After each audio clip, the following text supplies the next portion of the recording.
జై భారత్ క్షీరారామ ఆక్వా రైతు సంఘం మరి అధ్యక్షులు మన గుట్టుముక్కల భగవాన్ రాజు గారు, వారి టీం అందరూ కూడా నరసాపురం, పాలకొల్లు, ఆచంట 3 నియోజకవర్గాల నుంచి కలిపి ఒక ఆర్గనైజింగ్గా పెట్టి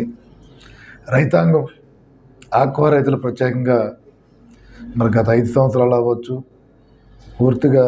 ఏ రకంగా ఆక్వా ఇండస్ట్రీస్ ఉన్నాయో మనం అందరూ చూస్తున్నాం. చాలా దారుణమైన దీనస్థితిలో ఆక్వా రంగం కనబడుతుంది.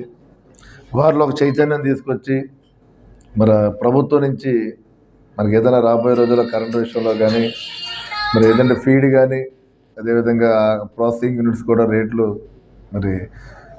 పెరగడం, మరి వాటి ఆధారంగా కూడా ప్రభుత్వం ద్వారా మరి ఆక్వా రైతులను ఆదుకునే విధంగా మరి ఆర్గనైజింగ్ ఏదైతుందో మరి సంఘం అందరూ కూడా మరి ముందుకు వచ్చి మరి నా దగ్గర కూడా వాళ్ళు రావడం, మరి రిప్రజెంటేషన్ ఇచ్చి